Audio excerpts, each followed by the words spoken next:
Hey y'all, so are you wondering what is a board of directors specifically for a nonprofit? We're going to talk about that today. Let's get into it.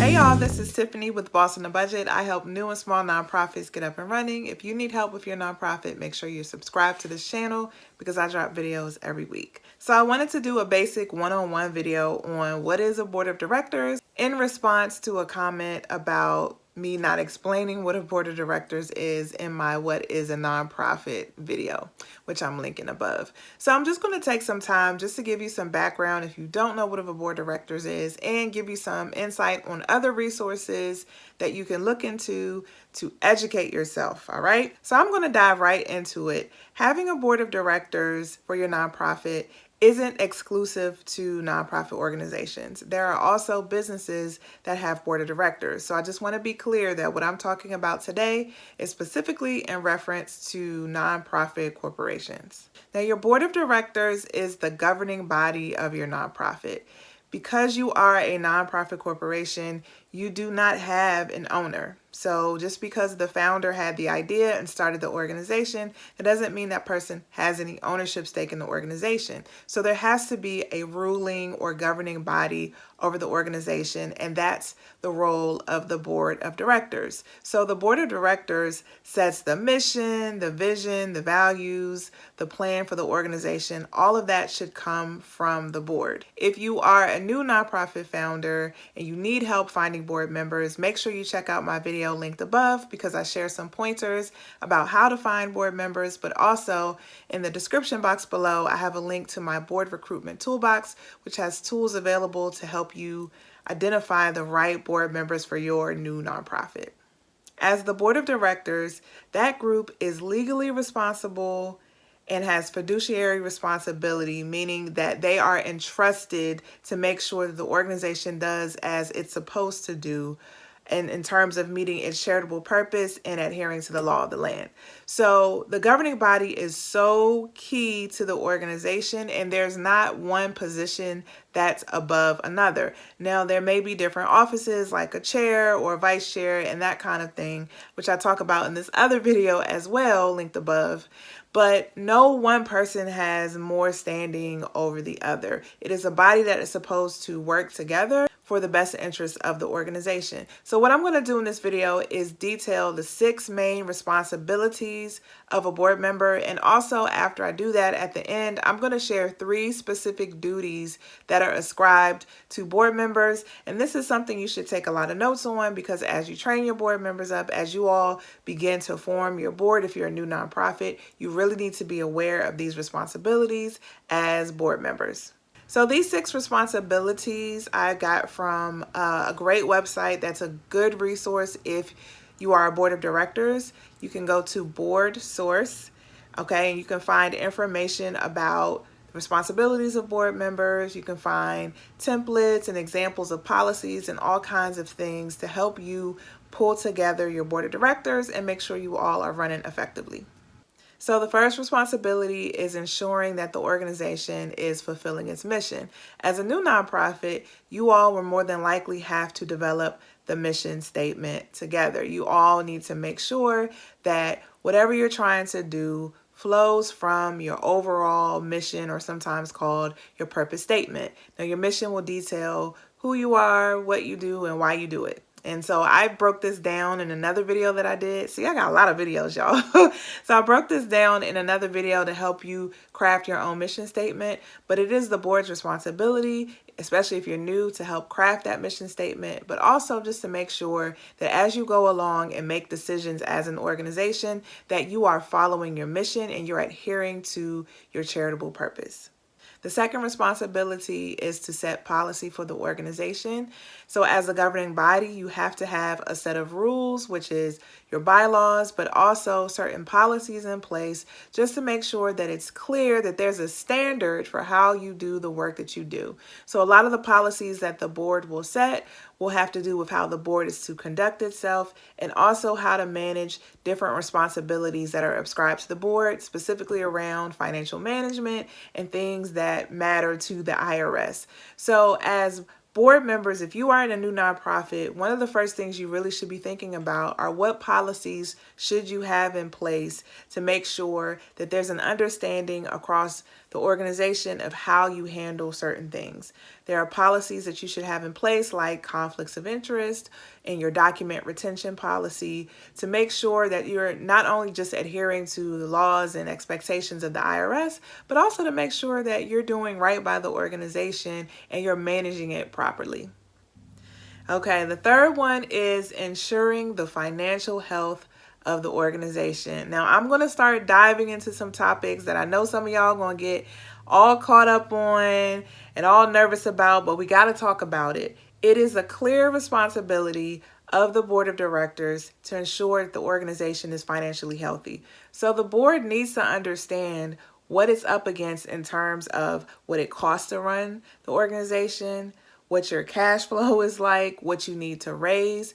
All of those things the board needs to understand and needs to get ahead of. So it shouldn't just be on the founder to make sure that the organization is financially healthy. And if you have staff in place, it shouldn't just be on the staff.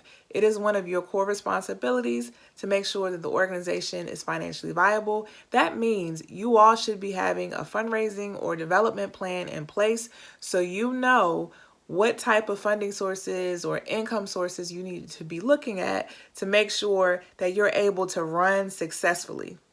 And not just survive, I'm really big on this, not just to survive as an organization, but to actually thrive, to have money, to have quality services, to be able to pay people fairly and equitably, and just to be more effective as a nonprofit organization. Number 4 is directly related to number 3, and it's fundraising. So it is a core responsibility of board members to fundraise. You'll hear a lot of stories, especially with established nonprofits, about board members who don't want to fundraise. And in their minds, fundraising means asking for money.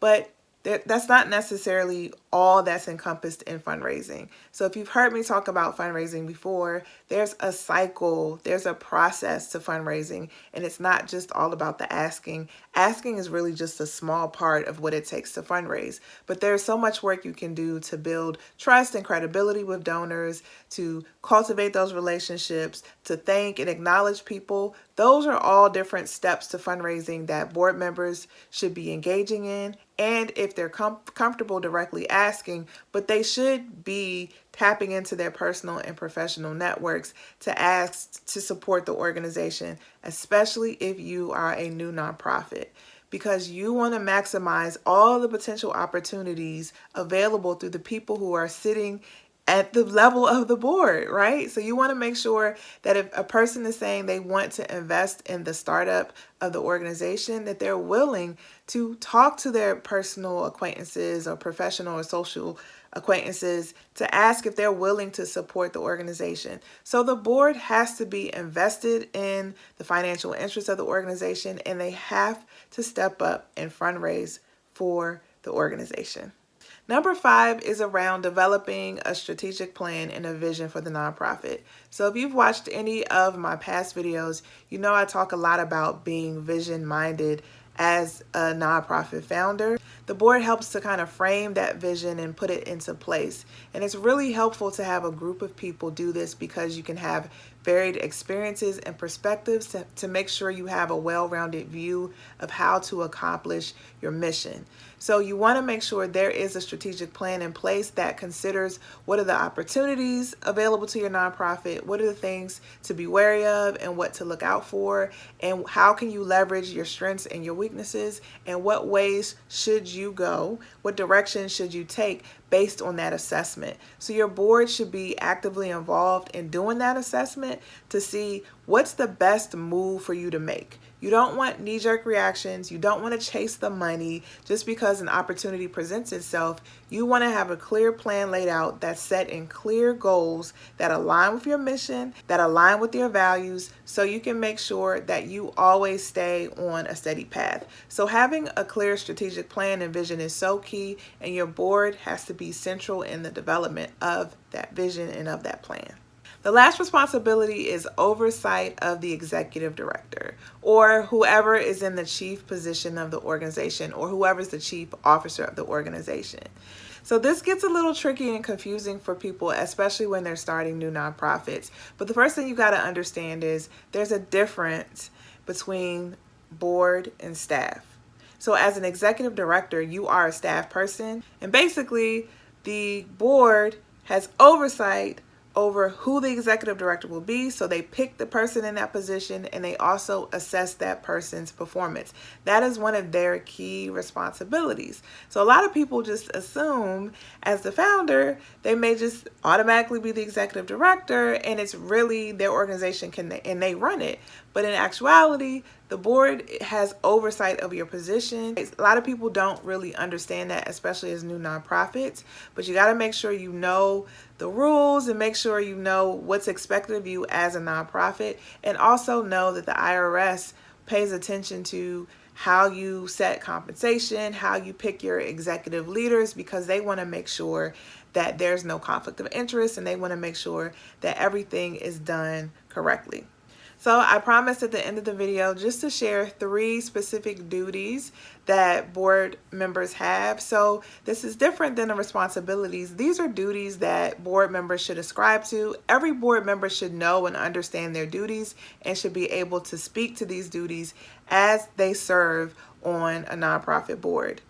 The first duty is the duty of care, making sure there's prudent use of assets, making sure that the organization is responsibly using its finances and its resources, and it's making decisions that are in line with the organization's mission, and making sure that the organization is using its resources wisely. The second duty is the duty of loyalty, which means that the board members must make sure that the organization is always working to advance its mission, and that the interest of the organization needs to come first before anyone or anything else. So that means that even though the founder may have specific ideas for what the organization needs to do, if the board decides that what the founder wants is not in the best interest of the organization, then they have a duty to go in line with what works best for the organization, not the founder. And this can be tricky for a lot of new nonprofit founders, which is why I like to talk about it, so you know exactly what you're getting yourself into when you're starting a nonprofit. But when you're starting a nonprofit, it's really not about your personal motivations. Yes, it's what's causing you to start a nonprofit, and it inspired you and your passion is driving it, but it takes a back seat to what's best for the organization, and it's the board that collectively decides what's best for the organization. So just make sure you understand that before you decide to go all in with a nonprofit. The last duty is the duty of obedience, and that is making sure that the organization is following the rules of the land, following all the laws set by the state, all the regulations in the state, and also with the IRS, and also just making sure you're following your own bylaws and your own policies, making sure that you're following the standards that you've set for your organization. So those are the 3 duties of every board member. I really recommend that you invest in getting some books for the entire board so you all can learn and read together. There's a lot to board service that people just don't understand. And I'm gonna tell you a little secret. Most people, especially first-time board members, have no clue what it's like or what it means to serve on a board. So that's why it's so important that you invest in training and development and learning together about what it really takes to serve as a board of directors, because it's a serious role and you are legally and ethically responsible for the decisions made by the nonprofit. Okay, y'all, so I know watching this video, you probably had a ton of questions about a board of directors. So I've recorded actually a lot of videos on this. I've talked about, can your family be on your board? Can your board be paid? So make sure you check out my playlist that I specifically put together on board members, and also check out my masterclass where I really break down a lot of these questions in a lot of detail around what it means to serve on a board, and you can use a lot of the content in my masterclass to train your own board and to pass along to your own board so you all have what you need to be able to serve in the capacity of the board of directors. I want to say thank you so much for supporting my channel and for watching this video. If you know there's someone who needs this information, don't forget to share it with them. Thank you so much for watching, and I'll see you in the next video.